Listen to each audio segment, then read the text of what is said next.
Bienvenue au Journal de la Foire. Aujourd'hui, Jérôme c'est notre personnage. On va le rencontrer dans son stand, mais d'abord sur les plateaux.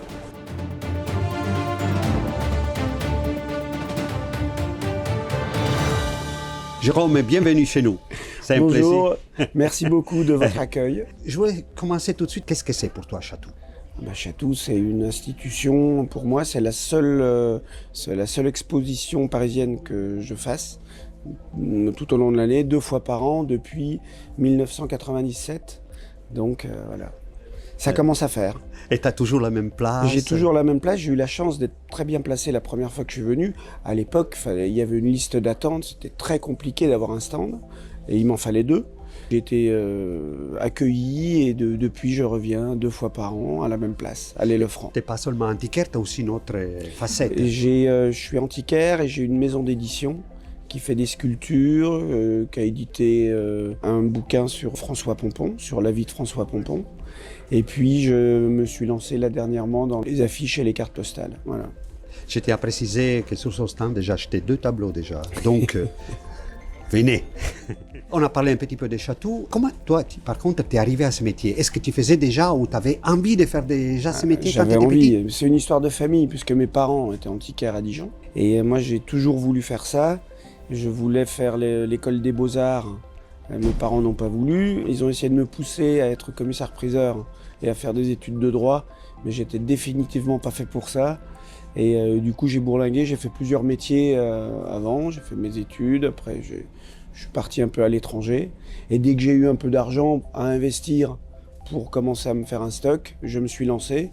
Et mes parents voyaient que de toute manière, j'étais suffisamment motivé pour faire ce métier-là, ont décidé de m'accompagner et de m'aider. Et aujourd'hui, ils sont à la retraite. C'est magnifique. Et tu te sens comment quand tu es ici, quand tu vends, quand tu cherches C'est une vraiment... passion, c'est Ouais, une passion. Il y a une quête, c'est une chasse au trésor en permanence, quoi. C'est ça, et on aime les objets qu'on achète. J'aime les garder un peu chez moi pour les comprendre. Il y en a qui restent. Et je dis toujours, une fois que l'œil glisse sur un objet, il faut le passer. Voilà, c'est à ce moment-là que je le vends. Et donc, tu as une relation avec toutes ces multitudes d'objets. Ah oui, mais je suis très éclectique. J'aime beaucoup l'art africain et beaucoup l'art asiatique. En règle générale, c'est ça qui m'intéresse le plus. Mais bon, je peux tomber, peu importe la valeur, je peux tomber amoureux d'un objet à 20 € comme d'un objet à 10 000. Oui, c'est aussi cela, la beauté de ce métier. Ouais, oui. Ça. Et du coup, les clients, ils peuvent être aussi Mais c'est multiples. Ça, tout à fait. Et c'est pour ça que sur mon stand, j'aime m'amener beaucoup de choses et qu'il y ait un côté, pas cabinet de curiosité, mais s'en rapprochant. Voilà. Très bien. Moi, j'ai presque envie d'aller le voir, ce stand, et le montrer. Qu'est-ce qu'on fait? On y va? Avec plaisir, allez, go.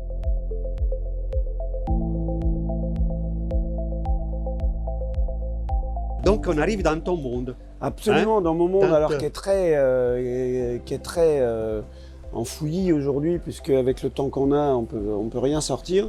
Parce que l'avantage donc d'être placé à cet endroit-là à Chatou, c'est que comme l'allée fait un sifflet, ça nous permet de mettre des choses dehors jusqu'à 2 mètres, environ 2 mètres, 2 mètres 50 devant le stand. Donc quand il fait beau, c'est un vrai avantage. Oui. Je vous présente Alice. Mais Alice, qui est là. on la connaît déjà, elle est déjà passée sur notre journal de la foire. Qui fait donc de la restauration de tableaux. Et on partage le stand tous les deux. Voilà. C'est vraiment très très beau. À l'installation. C'est délicieuse. Absolument. Et donc, voilà, ça commence vraiment, il y a du tout. Il y a de tout, c'est un peu ce que je te disais tout à l'heure. Alors bon, j'amène toujours un peu d'art africain. Oui, j'ai vu. J'en amène peu. En règle générale, pour vendre convenablement de l'art africain, il faut pratiquement n'avoir que ça, ou avec un peu d'archéo, un peu de l'art asiatique se mêle bien. Mais autrement, si l'art africain est perdu au milieu d'autre chose, c'est plus compliqué. Oui. Est-ce que tu as quelque chose justement que tu voulais me montrer qui était particulièrement à double face? Oui, marrant. Alors c'est cette peinture-là, qui est une peinture qui date du XVIIIe siècle, qui se veut école flamande, mais c'est probablement une peinture française malgré tout, et pas flamande. Mais ce qui est très rigolo, tiens, je vais la décadrer, je vais la décrocher, je veux dire. Donc c'est un sujet urbain. Oui, c'est très flamand, effectivement. C'est très flamand. Donc le cadre est 19e, c'est un joli cadre doré, en stuc doré, mais qui est 19e, qui ne correspond donc pas à la période de la peinture. Mais ce qui est très marrant, c'est que le panneau qui a été utilisé pour être repeint est beaucoup plus ancien. Donc là, on aperçoit ce qui est vraisemblablement le bas d'un chasuble ou un prêtre ou un aube, on ne sait pas bien, avec une paire de sandales et des pieds, et c'est probablement un fragment qui date du XVIe ou du XVIIe siècle. Ouais. Donc, comme quoi tout était réutilisé à cette époque-là. Il faisait déjà du recyclage. Et oui, et c'est ça qu'il faut qu'on se mette à faire nous-mêmes. Voilà. Ben oui.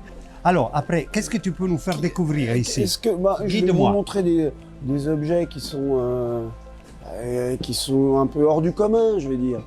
Tout à l'heure, je t'ai parlé de des sculptures que j'édite. Donc là, tu as un modèle, c'est la sculpture la plus importante que j'ai éditée. C'est l'ours de Pompon revisité par Richard Orlinski. C'est une sculpture qui date de 2018, pardon. Oui, donc on parle des Pompons, donc un artiste contemporain qui a son poids.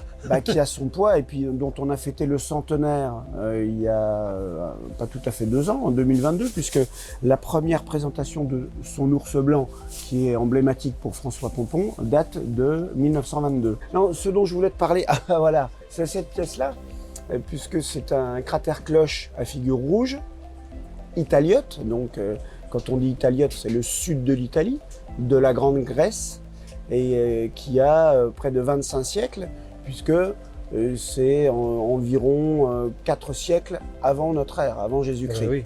Mais voilà, ça c'est des objets qui sont atypiques, peu courants, et que j'ai achetés dans une collection privée à Saint-Jean-de-Laune, à côté de Dijon, voilà, par exemple. Ouais, voilà. Bon, écoute, tu nous as fait bien voyager. Ce n'est pas un stand, c'est une grande caverne d'Ali Baba, riche de voyages, des moments d'histoire. C'est ça, c'est une promenade. Un beau voyage. Mais l'histoire de Chatou, c'est ça.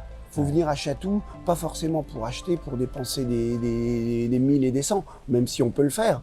Mais déjà, rien que la balade, l'échange avec les brocanteurs ou les antiquaires, dont je fais partie, rien que ça vaut le coup, même quand il pleut. Oui, même quand il pleut. Bon, sous cette pluie, il y a quand même du monde qui vient, et donc on vous attend à Chatou. N'oubliez pas de vous abonner à la chaîne. Allez, ciao! Bonne journée et venez nous voir.